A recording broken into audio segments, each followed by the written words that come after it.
Hello, everyone, and welcome back to the Zone Blitz. I am Vince Miller, joined as always by Ashton Overholt, my co host. And we're a few days later than normal this week, but we're still getting it in. We still got that content for you guys. Had a few people ask me the last couple days, like, when is that coming out? So here we are. Here we're doing it. This is just our week 5 preview pod. Loaded slate. I mean, loaded. Yep. Uh, wow. So let's just start at the beginning. Well, we're recording this Thursday night. Right now, Virginia is beating Miami pretty badly. Don't have a whole lot of thoughts on that, but it just seems like yet another year where Miami seemed to have a lot of promise and just sort of disappointed everyone. Yeah, Manny Diaz. Okay, so for starters, De'Aaron King's out for this game, just to throw that one out. But still, even when he was in, you're still getting pummeled by Michigan State. So, it's been a really bad year. And whether or not Bama broke Miami, that should be done now. You had your little Bama hangover or whatever. This is rough look for Diaz. Yeah, for sure. All right, tomorrow night we have a couple games. The biggest one is number 5 Iowa at Maryland. Sneaky tough game, actually. I think might be an upset watch here for Iowa. Do you have any thoughts on this game? Okay, so we hate Iowa. We as a podcast aren't big Iowa fans, and okay, yes. So I was in Iowa this past, well, I guess it was Monday night, and was told that I mispronounce Petrus's name. It's Petrus, so apologies out there. It's Spencer Petrus, my bad.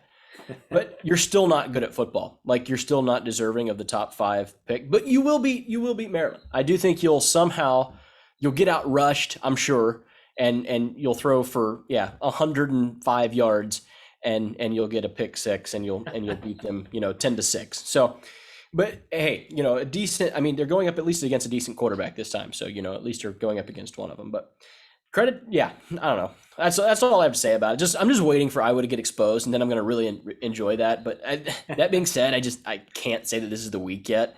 I mean, am I wrong for thinking that at all? Because they not only they're getting out rushed, they're not.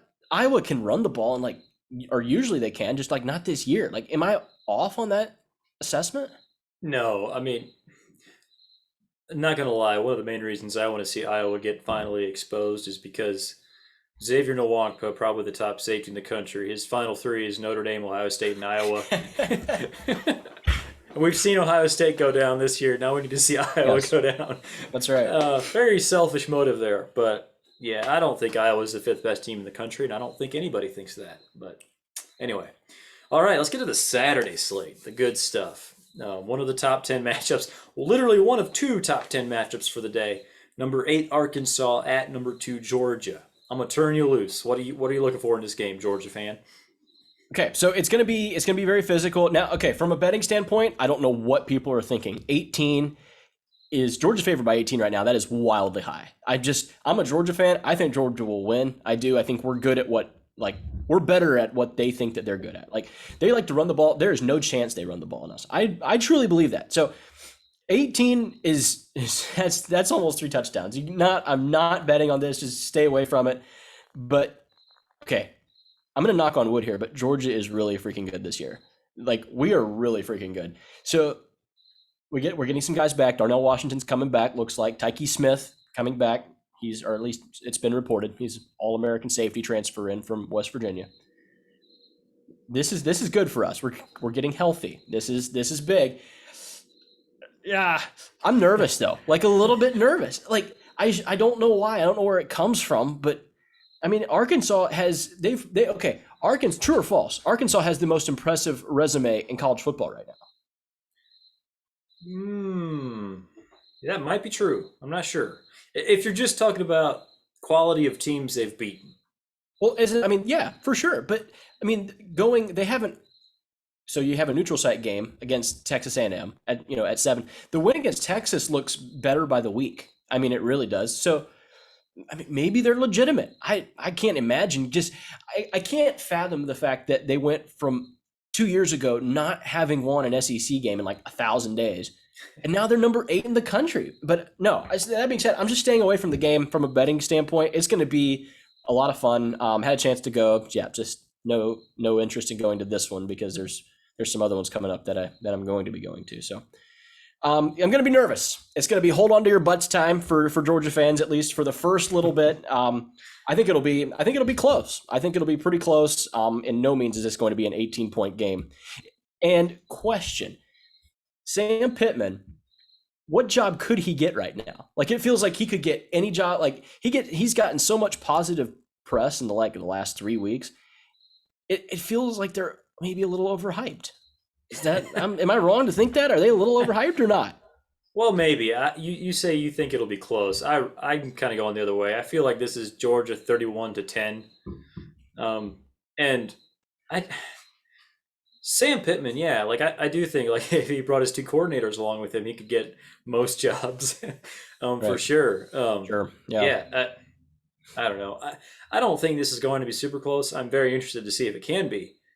But if you think it's close, it's purely because you have just that much confidence in Kendall Briles to put together a really good offensive game plan for Arkansas, which he will. I just Sure. feel like Yes. Absolutely, he will. I just don't know if they have the horses to score on Georgia's defense. I don't know if I expect it at all. Well, okay, but they absolutely shut down a Texas A&M team who, say what you want about their quarterback, has a really good offensive line, and they had the 175-yard touchdown. Other than that, nothing. Like they with three down linemen, they almost completely stopped the Texas A&M rushing attack, which is quite good. Like it is really good. That's concerning a little bit. And that, yeah, I'm with you. I do think like if Arkansas has success, it'll be on the defensive side of the ball, like you Yep. were just talking about. They did shut down Texas A&M pretty well. I do think Georgia has a fairly, how do I say this correctly? They have a better offense than Texas A&M, and it's not Yes, super for sure. close. Like They do. I do think Georgia's been putting up huge numbers this year. So to say they put up 31 is way fewer than they have been putting up. But that's also like that's still a pretty good job by Arkansas. But also, I just don't see any way that Arkansas can hang if Georgia's putting up 30 points or even like mid-20s. I think is going to be plenty. Just because I don't think Arkansas can score very much against this defense.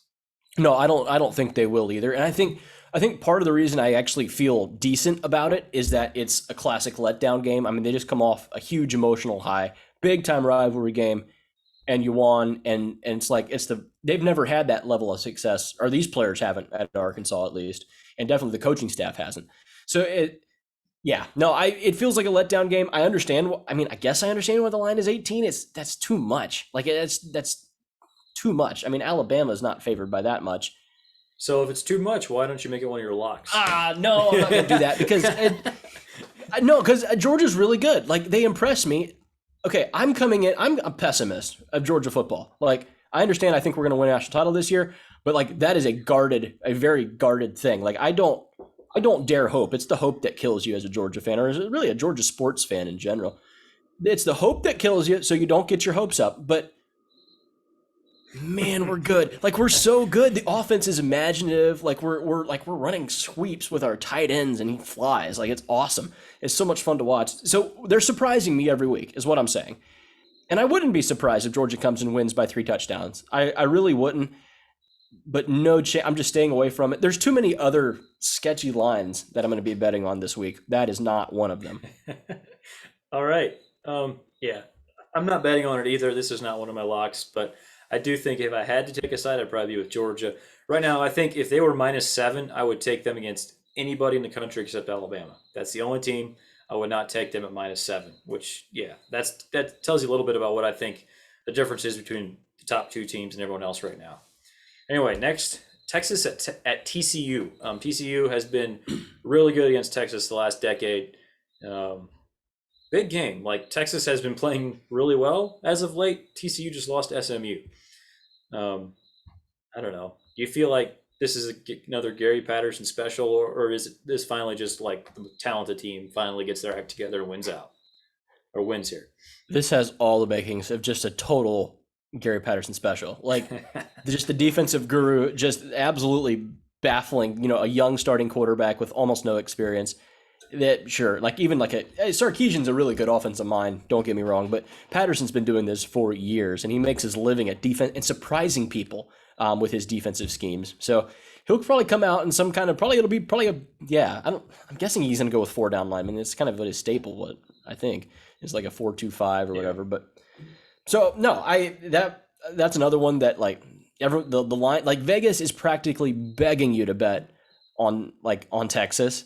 And it's like, no, that is sketchy. Like, no, they're not getting me on that one. So just staying away. I'll be watching. It's going to be, I think, probably a really close game, probably a great game. But yeah, just staying away from it in general. Yes. All right, and I should mention we're previewing a lot of games here. Not all of these are on our 5 to watch. At the end here, I'll ask you for your 5 games to watch. I'll tell you my 5 games to watch. But there's just so many good games this week that we're throwing a few extra in there just for the preview pod. All right, Pitt at Georgia Tech is one that I find a little bit interesting, just because Pitt is actually like pretty decent this year. Like, yeah, yep, they're putting up good offensive numbers, and Georgia Tech has played pretty well actually. I don't know. I don't have a lot of thoughts on this. I just thought it was, if you have 10 screens in your house, put one of them on this game. There's not enough screens for me this weekend. Not enough screens to go around.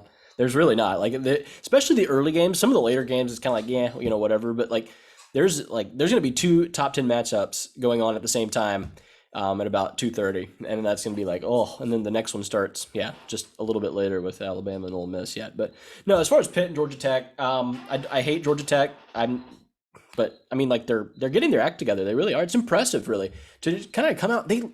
They like kind of brought it to North Carolina. They kind of beat them down. And part of it, North Carolina might have been just vastly overrated. It could have been that. But that was, shocking. In a year of just shocks, like, it's like, what? From Georgia Tech? Really? Okay.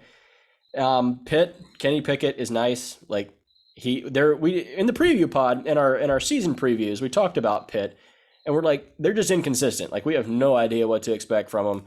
Pickett can be great, can be terrible. We've gotten the good Kenny Pickett this year. I think I called him like the quintessential average quarterback or something, and he's been really good this year.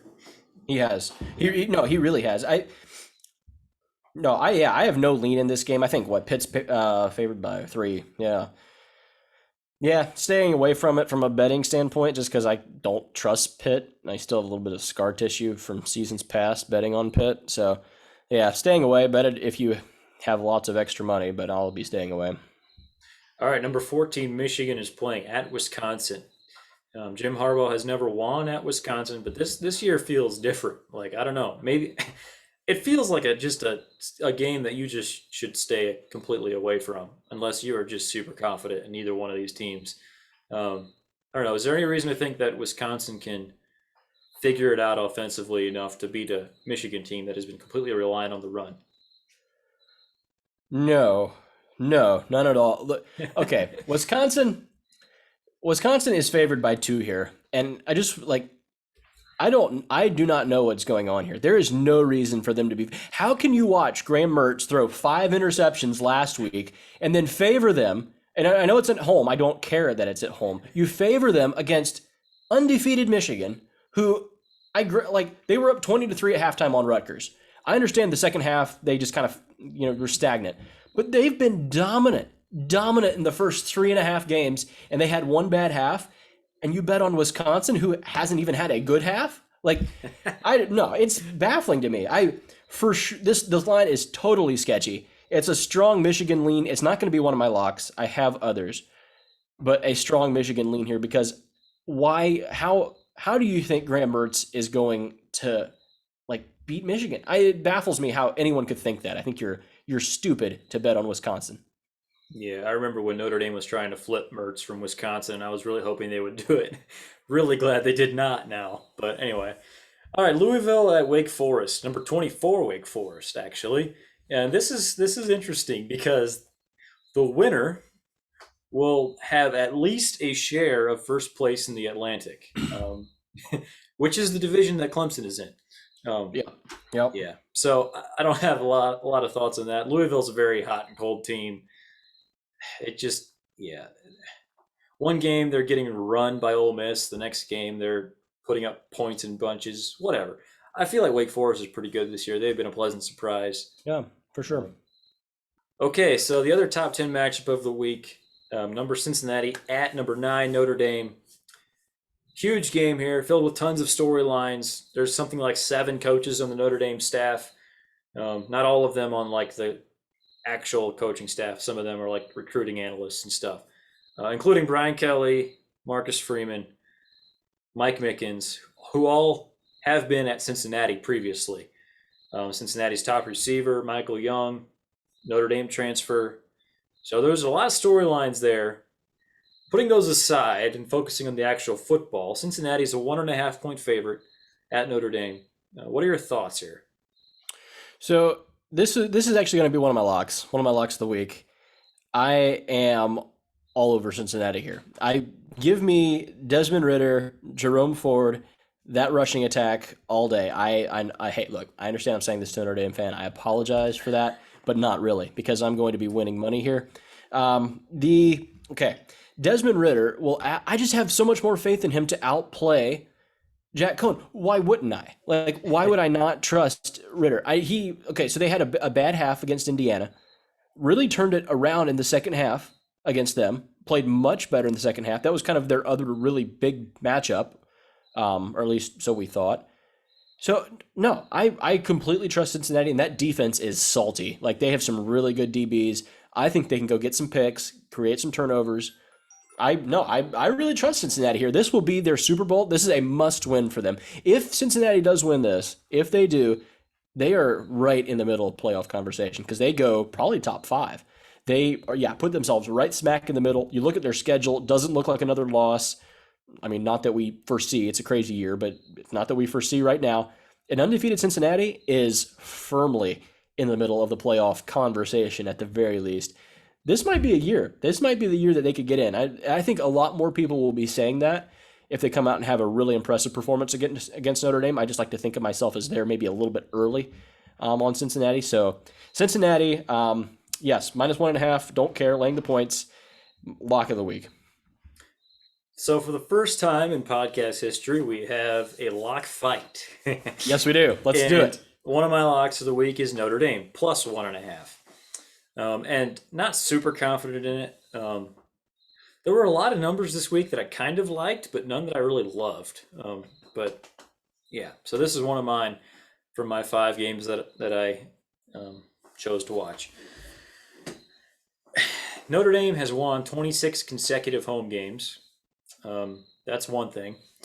The senior class has never lost at home. And I just feel like they're better than Cincinnati. I do think Cincinnati has some advantages. You mentioned Desmond Ridder. I do think they do have certain advantages. But I look at this a little bit similar to the way I looked at the Wisconsin game last week. It's different teams, and they don't have all the same strengths and weaknesses. Obviously, we're talking about Desmond Ridder compared to Grant Mertz. Yes, for sure. But I do believe that this could come down to which team has the better weapons, because I trust both defenses.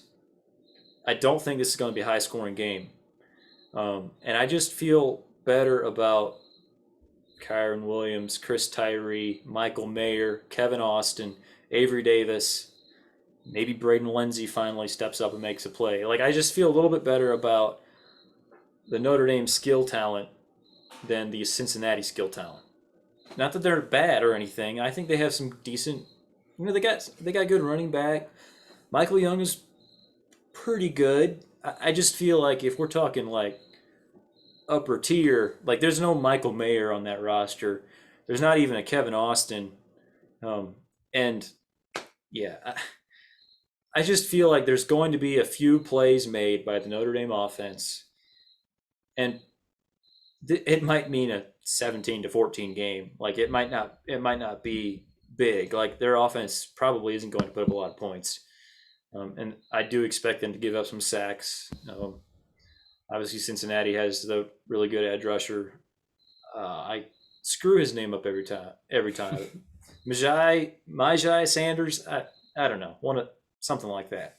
And he hasn't done a whole lot this year, but I feel like teams have been keying on him. Notre Dame will do the same thing, and they'll probably have poor results. Yeah, that's what. Because how can you trust? I for sure trust Cincinnati's offensive line. And you can argue, you can go back and forth on about the defensive lines. But I would trust Cincinnati's much more than Notre Dame's, given that Notre Dame's hasn't been really good. I mean, you could argue really against anyone. Yeah, part of it, Michael Carmody, the number 2 left tackle, is expected to be back for this game. So Notre Dame will no longer have their third and fourth string left tackles playing, hopefully, at least not starting. So that could make a bit of a difference. I do think if we're comparing the lines, like Notre Dame's offensive line is the weakest line in this game, but I think Notre Dame's defensive line is pretty clearly the strongest line in this game. They've been playing really well this year, really well. It goes a little bit under the radar because they don't have that guy who's like a guaranteed first round pick.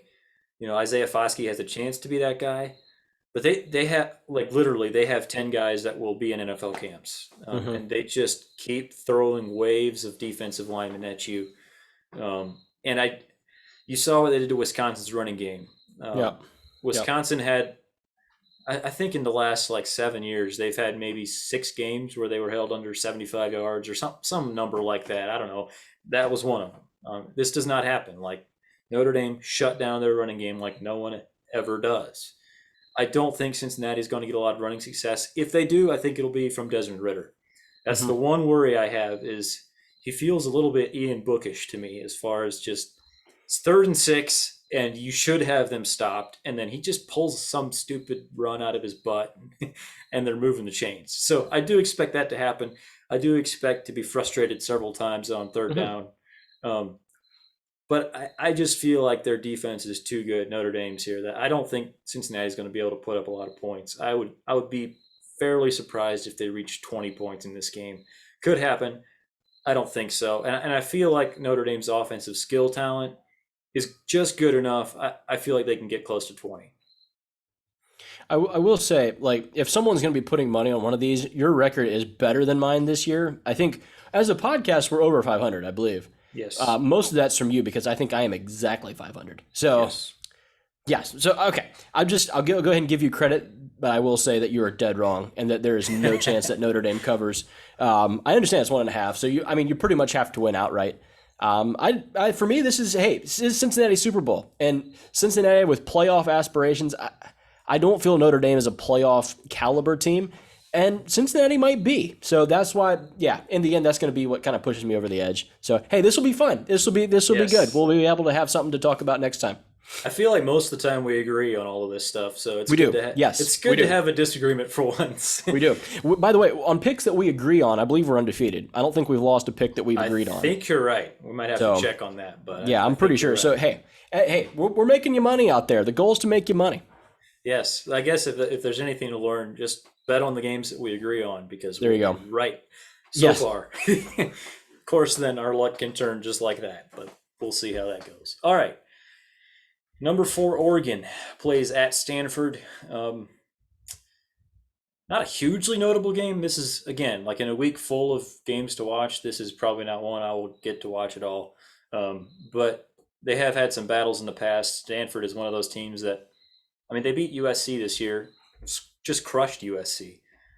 And Oregon's a lot better than USC this year, I think. But, I don't know. This Stanford team does seem like they're slowly figuring it out. I thought I'd just throw it on this list just to mention it. Maybe something to keep an eye on the score, at least. I will say, just quick comment, and this is all I really have on this game. I will not be watching this game. It's at 3:30 Eastern time, and there is 0% chance I watch a play of this game. So, no, Tanner McKee, the new starting quarterback for Stanford, former Elite 11 guy, real talented, is balling this year. That is my thought on this game. Yes. All right. Number 6, Oklahoma plays at Kansas State. Oklahoma 10.5 to 11.5 point favorite, depending where you look. K-State won this game the last 2 years, 19 and 20. Yep. And Oklahoma hasn't exactly looked like a powerhouse this year. Do it. Make it a lot. But also, Skylar Thompson is hurt right now for Kansas State. However, it is my second lock of the week. Oh, there we go. Let's go. Taking Kansas State plus 11.5. Again, don't love it, but until Oklahoma can actually put up some points, I feel pretty good about taking an underdog against them, getting 11.5 points. Like it's a lot of points for this Oklahoma team right now. Am I wrong? No, you are absolutely right. I will say Deuce Vaughn will be the best player on the field on either team. Absolute stud running back. He's on either team. I don't care. I don't care that Spencer Rattler's the quarterback over there. Even if Caleb Williams is the quarterback for Oklahoma, I do not care because Deuce Vaughn is that good. When an underdog is getting that much, what's the number? 11 and a half? Yep. Yeah, it's 11 and a half. This isn't one of my locks, but would strongly consider it is a strong Kansas State lean for me. Nice. All right. So yeah, I got my two locks out now: Notre Dame and Kansas State, both underdogs. You have Cincinnati, and anyway, we'll just keep going here. We'll see when we get to your second one. But first, I'll just mention number 11 Ohio State playing at Rutgers. Pretty solid Rutgers team this year. Probably not going to be able to beat Ohio State, but they did fight against Michigan last week. Only lost that game by a touchdown. So, and Ohio State played Akron last week and crushed them the way they should. Yeah. So I guess there's a chance that maybe they have some of this defensive stuff figured out. It was Akron. Like, they're pretty terrible. They're like a bad MAC team. Like, yes, MAC is not a good conference, and they're like the worst MAC team. So yes, they are. I don't know. Are you looking for anything here other than just, Ohio State's going to win big? The only thing is the Ohio State quarterback situation. Stroud was out last week. He appears to be healthy again this week, apparently. Just to see who starts. I'm curious. Are we feeling a little Kyle McCord? Maybe Jack Miller. It's Miller time. Yeah, I don't know. No, Stroud hasn't looked good. That's nothing new. Yeah, that's the only reason it's another game at 3:30 Eastern. Like, okay, I'm not watching this game. I'll maybe look at some highlights and just see who's playing. There's way too many good games going on in these early two windows at 12 and 3:30 or 2:30 to watch this. So yeah, I won't be watching. It won't be on any of my four screens. And yeah, let's hope Rutgers pulls an upset. Go Rutgers. Yes, I do wish that some of these really good games were spread out a little more, but right? Couldn't we have a good late game maybe? Yeah, there's some good late games. There's just not any of the great ones, I would say. All right, one of the great ones, number 12 Ole Miss at number 1 Alabama. This was a really fun game last year. Ole Miss hung with them until the end, and then Alabama finally had a couple scores late to kind of put it away. Alabama here is a 14 to 14.5 point favorite, depending where you look. The over-under in this game is 80. Yes. So yep. Expected to be very pointsy by most. What are your thoughts here? The over-under is 79, and I think, yeah, nope, not touching that. It could easily go over. Easily. You can't get one high enough for that. It's going to be super entertaining. This is going to be one of my locks of the week. And okay, here's my reasoning. And I'm just going to go ahead and put this out there. I think we actually disagree on this. Ole Miss is viewed by some as top 5 material. That they really are, and they're not that great at defense. They're really not. I understand everyone's freaking out because Alabama went and played a tough game at the Swamp in which they were up big, maybe got complacent and struggled. This is Alabama. Vegas is begging you to take Ole Miss. Just on their knees, just please take Ole Miss. No, no, you got to be smarter than that. Alabama's the play here. It's my second lock of the week. It's minus 14.5 for Alabama. I think you can get him at minus 14. Can you really? Yeah. It started out at minus 20, and it quickly got dropped down to minus 14 now. I have the better receivers, the better weapons. Quarterback situation is probably an Ole Miss lean, but pretty much everything else is Alabama lean. And Alabama has been hearing about how they're not very good. They've been hearing about that, and this has not been a fun last 2 weeks of practice in Tuscaloosa, guarantee you. So and they also have motivation. This is going to be, they're absolutely motivated just to come out hair on fire and try to slow down because they got torched last year. This defense got torched last year by Ole Miss. I see no way Ole Miss covers. Lock of the week, Alabama. I don't disagree with you in principle, just because I feel like Alabama probably will control this game. But I do think that Ole Miss will put up points. They have been playing really well this year. we kind of saw them as a very hot and cold team coming into the season. Sure. We haven't seen cold yet. Like they've just been hot pretty Yeah, much. yeah. Um, and this is the type of game where I think Lane Kiffin would just love to, even though he's lost the game, I think he would just love to get that backdoor cover. Oh, absolutely. So, Absolutely. If they're down 21, with like a minute to play, like oh, they're trying to starters, score. absolutely. The starters going back in because he knows this. He cares. Lane Kiffin cares about this. I will say, having Lane Kiffin as your coach would be awesome. Like it would be so much fun. Like he actually gets in like Twitter battles and stuff. Like I think it'd be so much fun. But hey, yeah, and then he'd get drunk or something and leave your program. But Maybe he's matured a bit over the years. Maybe, possibly. did you see what happened? Like with him, like Michael Wilbon and him, they kind of got into it. Michael Wilbon, ESPN host, pretty much just said pretty much what I just did, I guess, which makes me lazy, I guess, for recycling his take. But pretty much just said that, yeah, like Lane Kiffin he's a drunk and, he can't be trusted with a program because he'll just embarrass you. But hey, he is on really good behavior. Lane is on good behavior right now. And if they haven't really recruited yet at that level, like at the end of the day, why you bet on Alabama is because Ole Miss doesn't have the players. Yeah. Like outside of a quarterback that kind of covers up everything, like I have no reason to think that they can do anything on defense against Alabama. Yeah, you're probably right. Their defense has looked a little better this year. But yeah, just talking about Lane Kiffin a little bit, it does feel like he has matured as a coach. Yeah.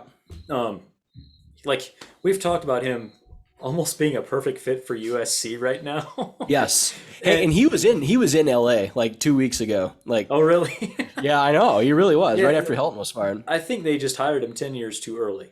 Yeah, they did. Absolutely. He needed a little more seasoning. I feel like he would handle it better now. Yep. He has really become a better coach, I believe, over the years. But anyway, very interesting game. I do think this could be the Matt Corral Heisman game. The Bryce Young Heisman game. Or the Bryce Young Heisman game. You're right. Whichever quarterback plays well here is the clear Heisman favorite. Like, yes, no question, the clear Heisman favorite, and it would take a bit to unseat them. I think it'd be a big lead. Yes. All right, we leave the SEC West and go to the SEC East. Number 10, Florida, playing at Kentucky. Most likely for second place in the East. Obviously, they both have a chance against Georgia. But for now, we'll assume that Georgia will win all of their division games, and we'll say this is probably for second place. Obviously, Florida dominated this rivalry for decades. A few years ago, Kentucky finally got one. Kentucky has looked decent most of this year. Has a pretty good win against Missouri that looks pretty good. Any reason to think they can hang here and make this a tough game with Florida? Of course. Like, I mean, why wouldn't they? I think all Stoops has done there at the head coach of Kentucky is make them very competitive. Like they have lost to Florida, and they have snapped their streak, by the way, under his watch. They finally snapped their streak. Right. But like there was several years where they actually had that game won and lost. I think one was a missed field goal. I believe they had a lot of penalties and another one that cost them a game. Kentucky has been very competitive with Florida, and I think no reason to think any different here. I think they're sliding under the radar a little bit. I think Will Levis, he has cooled off after a really hot start, but their offense is better. It is improved, at least marginally.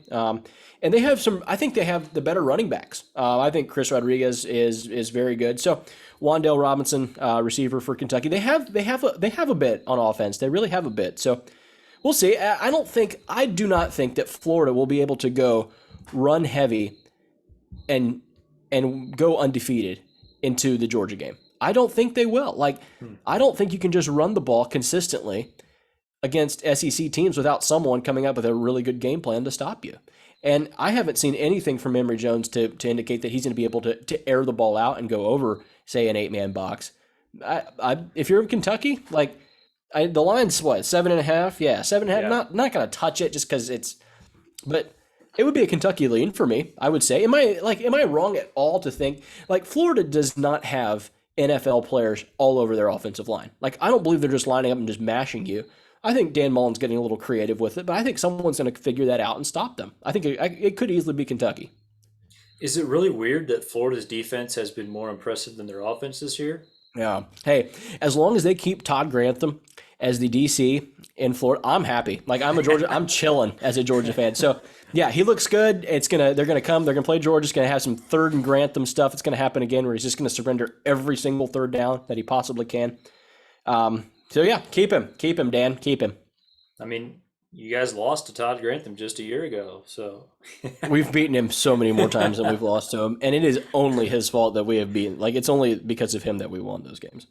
yes. All right, Mississippi State at number 15, Texas A&M. This is the Maroon Challenge of the SEC. And is it weird that these might be the two worst teams in the SEC West? Is that just wrong to say? You do know, like Auburn is still playing football. That's true. You are, yeah. Like you're as long as okay. We're just making sure you haven't forgot about them yet. Good point. Mississippi State is. I have no reason to think that Mississippi State's any good. Okay. NC State is a darling of the Zone Blitz podcast. How?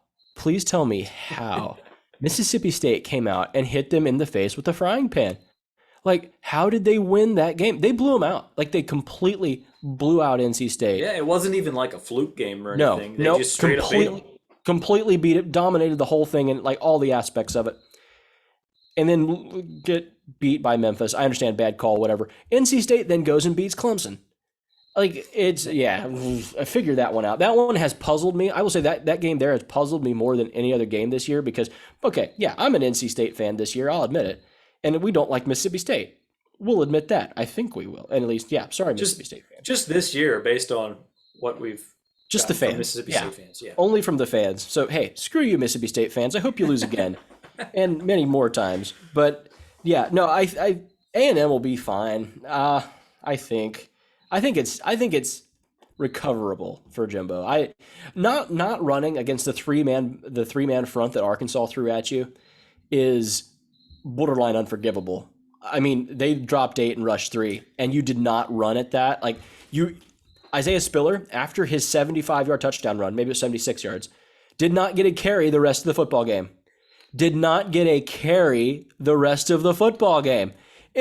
You scored 10 points. He scored your only touchdown. Maybe give it to him a few more times. I'm not a genius. I can figure that out. So I think, yes, I think it'll be a come to Jesus meeting a little bit this past week for A&M. I think this will be kind of a get right game. I see A&M big.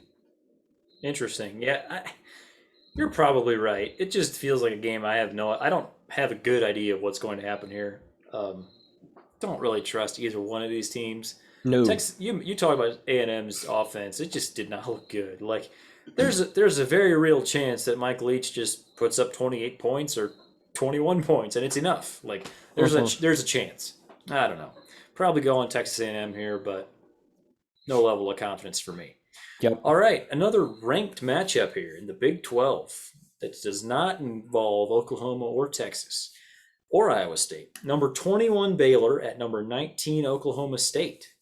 Two teams in the Big 12 that have looked pretty good so far. Both 4-0, I believe, playing pretty good football. It doesn't feel like these guys are actually top 20 teams. No. But, hey, it's a ranked matchup, at least right now. Okay, just for starters, I would take Kentucky to beat either one of these teams, and Kentucky's not ranked. Like, there's a number of unranked teams I would take to beat these guys. No, I have currently still no trust in either one of these teams. Might tune in and watch just a little bit if it's a blowout just to see who impressed. It is a ranked game. I mean, it's one of the bonus things. It's a late game this week. It's a rare 7:00 game, so actually, there's actually some time to watch. Spencer Sanders versus Gary Bohannon quarterback matchup. Interesting, I guess. Like, don't really care that much.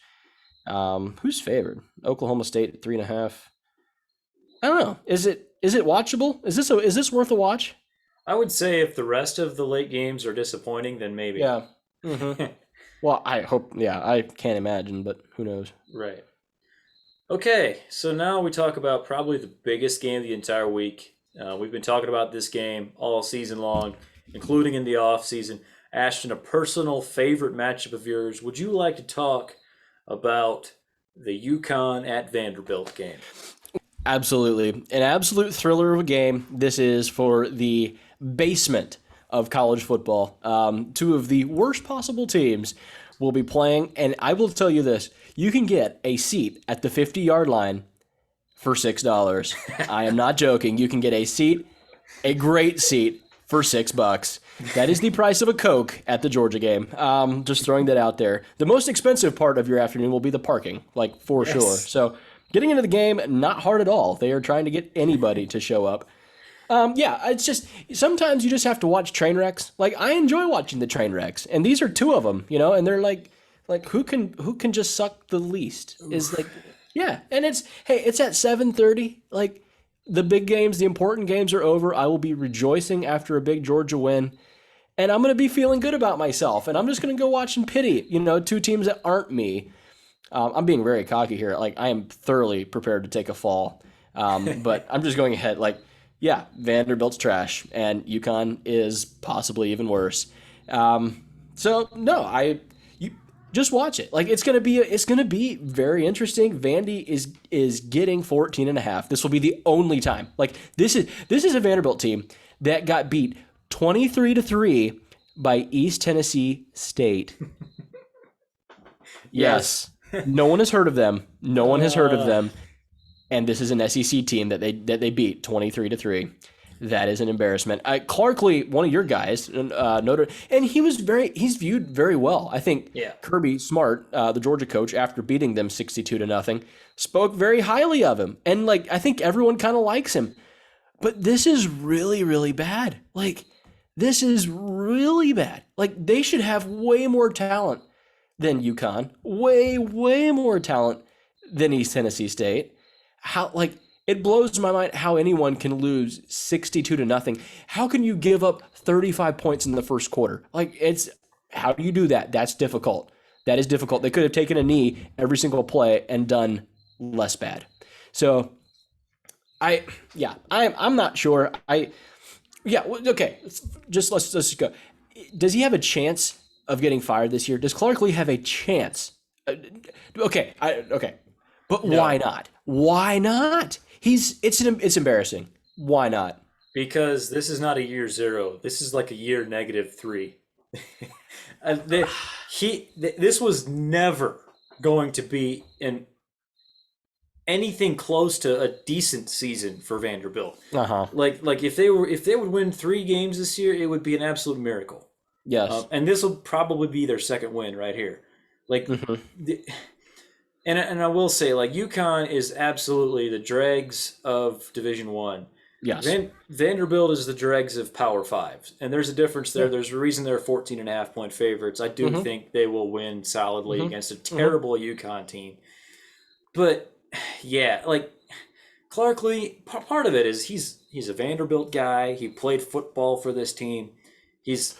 So what? It's embarrassing. No, it's so embarrassing. That won't be enough if they continue to suck like this for 3 years. That won't be enough. But it's enough that you absolutely don't care about year zero. They absolutely do not have the horses to compete with anybody in the SEC. Maybe South Carolina excluded. Probably not. I'm just saying they're going to get beat down by South Carolina. I think they probably will, but there's absolutely no way you can fire anybody after one season here just based on what they had to work with. I mean, it is terrible. Their roster is horrible. You remember this offseason when we were previewing them? We literally couldn't come up with a good thing to say about their roster. No. Everybody has a bright spot somewhere. We don't know any. I remember talking about the high 3-star that they flipped from Notre Dame. That's still a recruit playing high school football right now who might start for them if he was on their team right now. He would. Absolutely. Yes. And that's a 3-star kid, and he's a high ceiling 3-star kid, but their roster's terrible. So no, there's absolutely no chance Clark Lee's going after this game. After this season. They can lose every game from here on out by 20 points.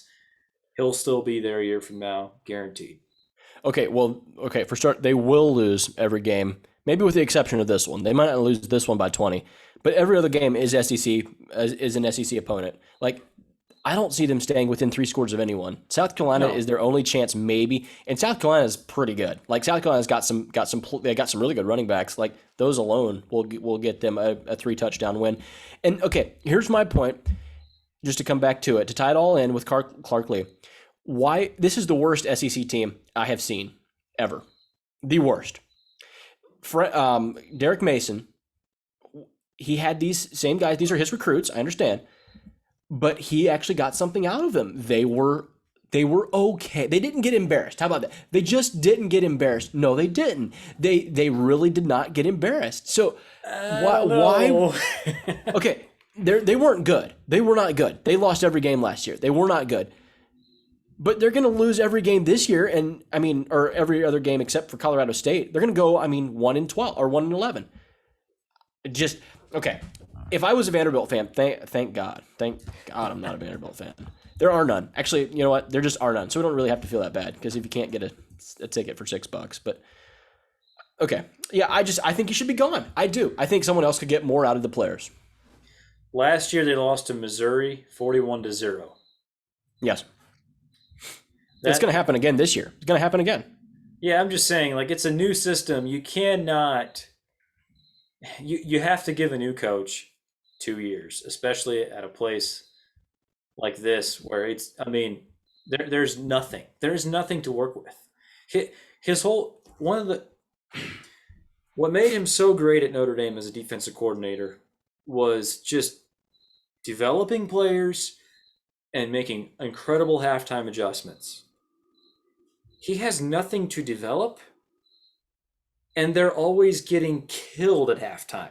Yeah. So I'm just saying, like, let him get a few high-ceiling 3 stars in there that he can develop since they're freshmen. Give him 3 years. They're not going to be good in 3 years, but I feel like they're going to be probably not losing 41-0 to Missouri. I just feel like you're kind of underestimating how bad they have been in the last several years. Like, this is a bad roster. Oh, it is. No question.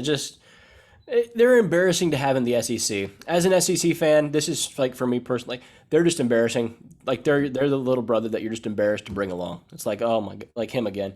And like, that's Vanderbilt. So yeah, hey, I really do. I hope they're competitive. I hope they get competitive by the end of the year. I hope it works out. Don't think it will. I think he'll be gone. If not the end of this year, the end of next year. I will call my shot now. Interesting. Well, somebody in the SEC has to go to class, so I guess that's what they're there for. And now we have talked more about this game this week than any other podcast out there. Right. So now we can move on. That's right. All right. Next, I got Boston College at number 25, Clemson. Mm-hmm. Obviously, Clemson coming off the overtime loss to NC State. Boston College looking pretty good this year, even with Djokovic out. Put up points last week, even without their quarterback playing super well. Any reason to think that this could be loss number 3 for Clemson? It has a real good shot to be. Like, Clemson's favored by 14.5. And, like, not to get too in the weeds on this, like, I don't think there's any chance they cover 14.5. This is a strong Boston College lean for me on the line. Like, I'm not saying they're going to win outright. I'm not saying they're going to win outright. Clemson's not very good. Like, let's just start with that. Clemson, I don't know if there's any adjustments. Like, I think they've pulled every switch they can pull. Like, I don't know if they have buttons left to press, if that makes sense. I think they've exhausted their options a little bit. I don't think I'm wrong to say that. Like, they have to be exasperated at halftime against NC State. And like, those had to be, I think that already was their kitchen sink. Like, maybe go to another quarterback, maybe, but I don't think it's a quarterback issue, really. No, I think the adjustment they can possibly make is just simplifying. Simplifying is the wrong word. Changing their offense. Maybe diversifying their offense would be a better way of putting it. Just that NC State game. It's 4th and 5 in overtime. Yep. You need a conversion. Why are you throwing a fade into double coverage 20 yards down the field? Justin Ross could have caught that ball. Ross could have caught that ball. Probably, but that's still a terrible call. Agreed. You just make decent play calls, and Yeah, you're agreed. not going to be great, but you can at least put up 30 on Boston College if you just make good play calls, in my opinion. Sure, sure. Hey, Boston College, let's not slander Boston College too much. They're good. Boston Yeah, College is legitimately good. Another one of our preseason darlings. We were big on Boston College. They're undefeated. I think it's Pat Garwo the third.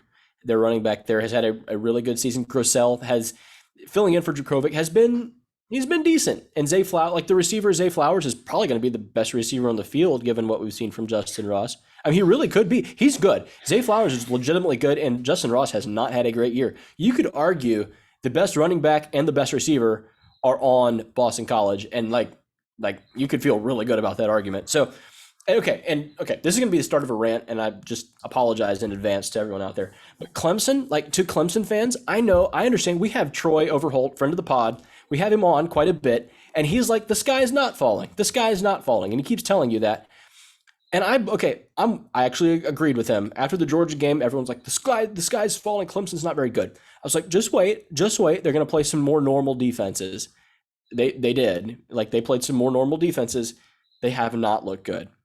I think this game here is make or break for Clemson. And I mean this in maybe even more than just this year.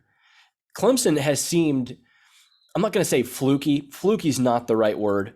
They're built differently than other top tier programs. They really are. They don't do the transfer portal. They recruit very selectively. They don't just take whoever they want. They're very picky with who they get. And it's okay, like I understood. But then when you have some top guys go out, like such as Brzee and Shipley's going to miss some time as well. Looks like maybe Skalski, maybe not. Like who are they haven't had good backups in those some of those spots. Like who's their backup running back going to be? Because most of them have left now. I mean, they really have. I'm serious. Lynn J. Dixon's in the portal. Chaz Malusi is the starter for Wisconsin. Demarcus Bowman is the backup for Florida, or the third stringer for Florida.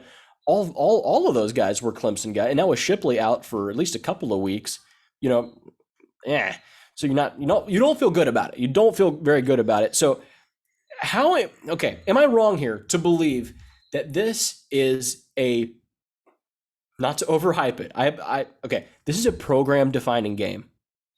I think that is true. If you come and you absolutely trounce Boston College, it makes the recruits think everything's okay. It makes the whole thing die down a bit. If this game is close and Boston College, say they keep it within one score and it gets real hairy at the end, Boston College has a chance to tie or win the game, that starts to be an issue. I think the recruiting thing, it feels almost maybe like a house of cards a little bit. It kind of starts to fall apart. Am I wrong for thinking that? it's a good question. I think there's a chance of that being true. I also think there's a chance that if you lose to Boston College and maybe one more game, like a Wake Forest or something, Yes. and you go 8-4, Yep. your recruiting will most likely suffer. But maybe you make some necessary staff changes. Because even if their recruiting takes a drop off this year and maybe even next year, they're still going to have the best roster in the conference. It's Florida State's recruiting has fallen off. North Carolina's is getting better, but it's still not where Clemson's is. Sure. So I do think if you figure out the offensive staff, Yep. then you're right back to at least winning the ACC, if not being a top 2 team in the country. And if you trounce Boston College and everyone else the rest of the year, you go 10-2, but your offense is not what it should be. It would look kind of stupid maybe to fire Tony Elliott if you just came off a 10-2 season where you won your last 8 games and you're on a good streak. I don't know, and maybe Tony Elliott figures it out. I'm not ready to just bury the guy right now, but Sure. it has looked bad compared to what he's worked with. Yes. And you did hit on something with kind of the selective recruiting they do, because they do a good job of recruiting 5-stars. Like they have the top end of their roster is as good as anybody's, as far as talent. Mm-hmm. It's the middle. There's no depth. There's no depth. The bottom half of their roster is iffy because they're counting on 5 stars, but then they're also counting on a lot of 3 stars to develop. And when you have injuries like they've had this year, Tyler Davis, Brian Brzee, Will Shipley, Skalski, like it's a problem. It's just a problem. One of your corners transfers to Georgia. Lynn J. Dixon, Ches Malusi, like when you have that kind of thing happen, it does hurt your roster if you are not recruiting the depth of good players. You're recruiting a lot of high character 3-star guys that can usually develop into solid backups. But when those backups become starters, it's a bit of an issue. And just, I mean, I'm kind of glad. As a Notre Dame fan, it's kind of worked out for us. In the class of 22, probably our top recruit is a linebacker from South Carolina, top 50 player in the country, won a linebacker MVP award at a camp that had 2 5-star linebackers at it this summer. Like maybe Jalen Sneed is maybe the best linebacker in the country. He's from Hilton Head, South Carolina, never got a Clemson offer. Yeah, right. For sure. You know, if he's accepted to Notre Dame, yes, he's good enough for Clemson as a student and as a person. And if he's the top linebacker in the country, you need to offer that guy. The reason they did not is because he didn't visit. They were going to offer him if he visited. He's a top 50 player in your home state. Who apparently is also a high character, high grades guy. You need to offer that guy. Like you just need to. And I don't know. That's one player. I'm pointing out one player, I guess, to make a larger point. But I guess I'm agreeing with you on some of the recruiting stuff because the depth of their roster is not as good as the depth of an Alabama and a Georgia. And that's pretty much okay if you're healthy the whole year, but they're not healthy. So I don't think the sky is falling kind of the same way you do. I'm not ready to call this a program-defining game or anything because, for one thing, their defense is still like a top 5 unit in the country. Like Boston College, without Phil Dracovic, I don't believe is going to be able to put up more than 14 points in this game. And Clemson can figure out a way to score 14 points. So I don't expect a blowout or anything, but I do think this is going to be comfortable. Okay. Well, I'm just saying, like, on the whole Clemson overview, and like we get into the weeds maybe a little bit on that, and that's fine, but I'm just saying it's not far behind Skalski that you quickly get to Venable's son that plays middle linebacker, and you have Dabo Sweeney's kids out there holding for kicks, I think, and you have Kirk Herbstreit's boys, and I'm sure they're blocking downfield or something. They're obviously possession receivers, I'm guessing, and like I'm just saying that you can't. There's not enough room. Like you can't do that and justify that and have that as your middle linebacker when the really good kid from right down the road. That's kind of looks like, I mean, he really looks like just a Mr. Great guy, you don't even offer him. That baffles me. And that's maybe where I'm getting at with that. Sure.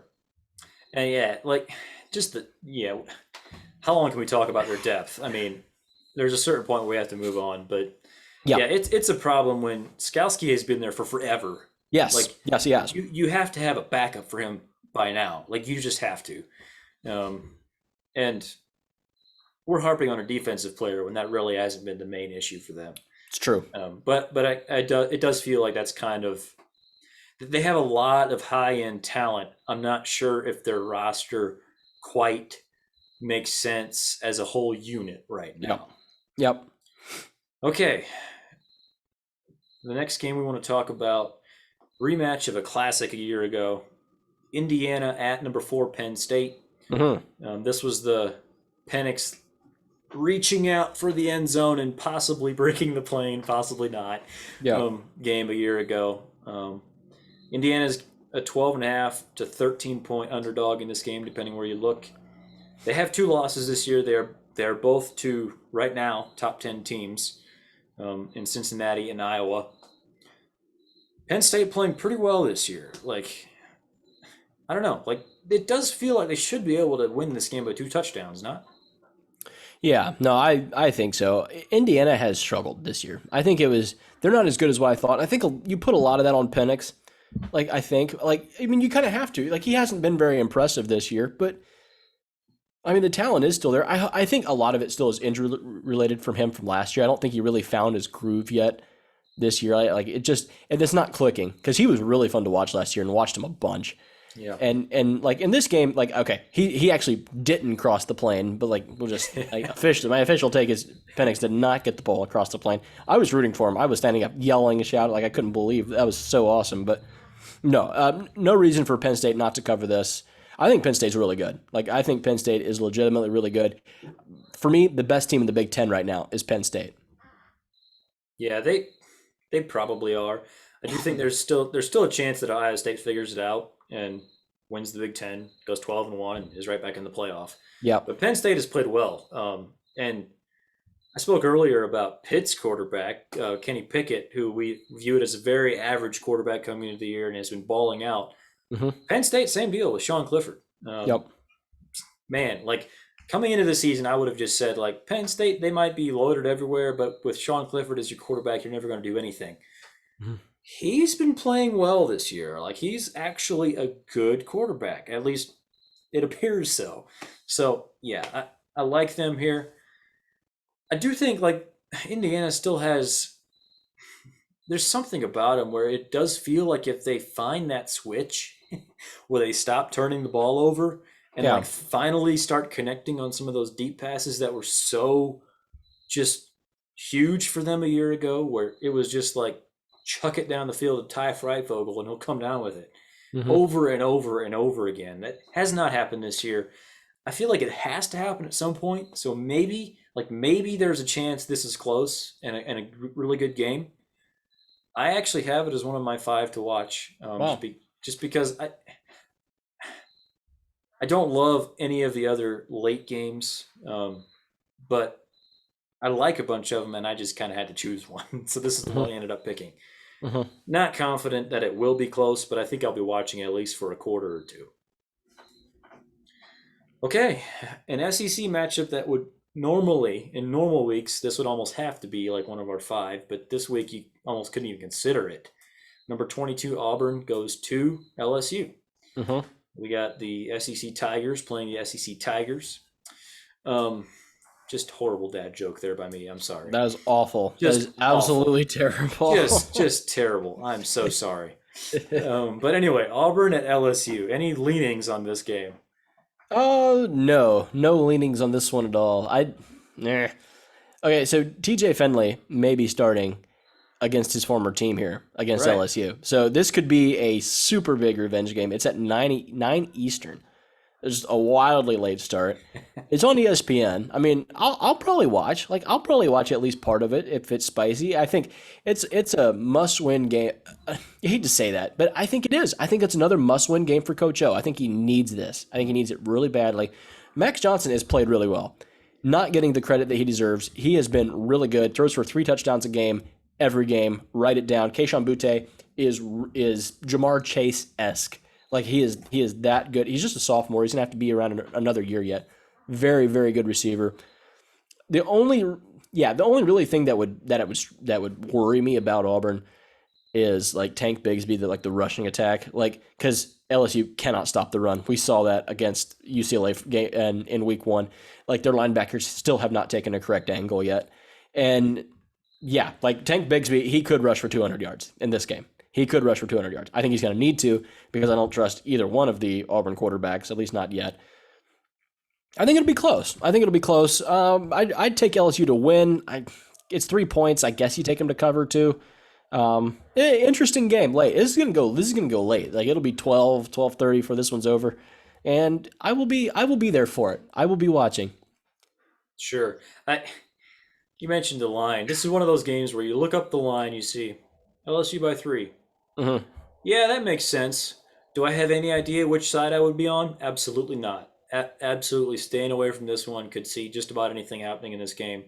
Fun little matchup for sure, which feels weird. That's not a very nice thing to say about Auburn and LSU. To say a fun little matchup. But yeah, these are 2 good teams, but not great teams. Mm-hmm. All right, a big matchup. Our last one we're going to talk about. Big matchup for the Pac-12 South. Arizona State at number 20 UCLA. both teams have looked really good at times and also not great at times. Yeah. Disappointed various times this year. Any any any idea what's going to happen here? Do you feel like the winner has a good chance of winning the South, or what's going on here? Yes, no, the winner absolutely. I think the South is there for the winner. Like I don't. I think this is the de facto South championship in my mind. UCLA is favored by 3. They're going to cover that. I think this is a blowout, and here's why. I think the difference in the quarterbacks going into this year, before we ever played a game, you would have said Arizona State has the advantage in quarterback play. Everyone loves Jaden Daniels. He's flashy. He beat Oregon in a big primetime game. Everyone watched him throw the long touchdown. Yay. He has not been good this year. He has not been very good this year at all. He has 2 touchdowns, 3 picks. His completion percentage is decent, but he hasn't been able to punch the ball in the end zone, and he's been mistake prone. He really has. It hasn't clicked for them. We saw that in the BYU game. It wasn't really clicking for them on offense.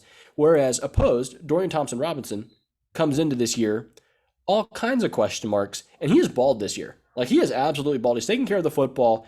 9-1 touchdown interception ratio. Zach Charbonnet, the transfer in from Michigan, has been really good. He has surprised, I think, really almost everyone, and has been excellent. So for me, UCLA only favored by 3. This feels like a layup. Like this feels like an absolute layup. Strong lean.